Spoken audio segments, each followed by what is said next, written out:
The image of what the human body should be like has been an over-obsessed topic within the American culture. It affects people of every age, shape, size, gender, and race.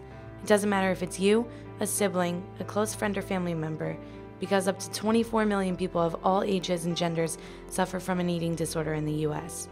The body type portrayed in advertising as the ideal body is possessed naturally by only 5% of American females. 69% of girls in 5th through 12th grade reported that magazine pictures influenced their idea of a perfect body shape. The worst part is that only 1 in 10 men and women with eating disorders receive treatment. Luckily, Melissa Engers, a current junior here at Rider, had the courage and strength with the help of her friends, family members, and sisters of Delta Phi Epsilon to help her with her battle with bulimia. In my late years in middle school and early years of high school, I started to pick up dance. So I was looking at a lot of artists, girls in magazines and dance magazines, and how tiny they were compared to how big I was. And I mean, in my eyes, I looked huge versus everybody else. And so I tried to start taking into my own hands how to change my figure and in a non-healthy manner, and I ended up being bulimic. I really didn't think it was a problem. I never thought it was a problem. I thought I was doing something that was normal because you hear about all these other stories about artists who are bulimic too, and yeah, people think it's a problem, but at the same time, they're famous, they're people's icons. So I never saw it as an issue until I got a reality check one day. My mom kind of started to see signs, kind of would mention things to me, and I would just act like she was overreacting and I wasn't the one with the problem, that she was. And it became to the point where I was so dehydrated one day, I had passed out in school, and they had to take me to the hospital and obviously pump fluids into my bloodstream and into me to get me back to hydration and come back to. And then I realized that that was such a scary experience, and it was all caused by me being bulimic and not giving my body the things that it needed to survive. In a survey of female students on a college campus, 58% felt pressure to be a certain weight. I talked to Lisa Spatafor, a clinical psychologist at the Zorner House Counseling Service Center here on campus, about her opinion on eating disorders with college students. I think that a lot of students have eating disorder symptoms, but they don't meet full criteria for diagnosis.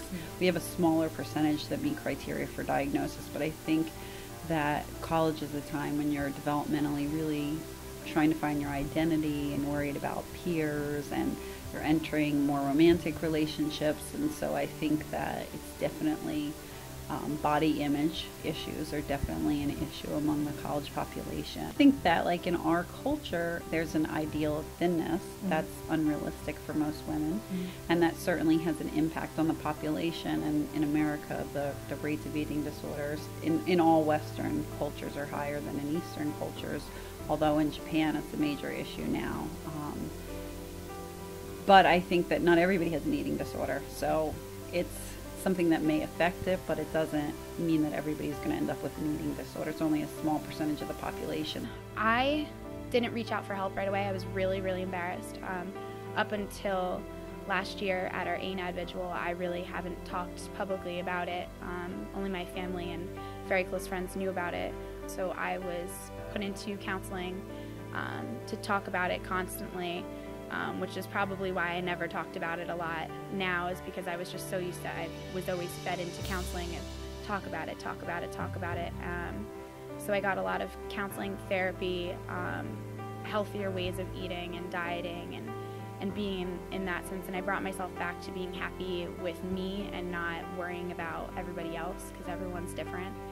I also spoke with Rose Sorio, who is a counselor for the Zorner House, and she talked about how they can help students here at Rider. Students, and we have individual appointments that you can come in and see a counselor and discuss anything that might be of concern to you. If you do come in with some type of eating disorder symptoms, we can certainly do an assessment to see if it's something that we can work on with you here in the counseling center. I was afraid to even talk about it. So up until last year, I didn't really say anything, but I think just taking that one step and writing the letter about telling my story that I did and speaking just at a NADvisual, you don't know who comes. You don't know what kind of eating disorder they do have. You don't know what they're experiencing. Everyone has a different reason in their life why they choose to take a path with eating disorders.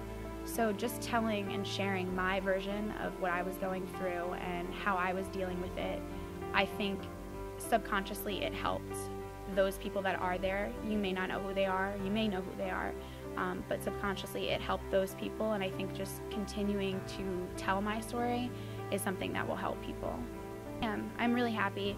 No, I hate the gym, and I don't go often, so I don't do those physical diets, but you know, I eat what I want when I want, and if I gain a little weight, I don't fret about it. You know, there's things that I can do about it in a healthier manner that I know now that I have those options, and I'm more of a stronger person now because of everything I went through. I know how to make the decisions for me and make sure that they're good decisions for me.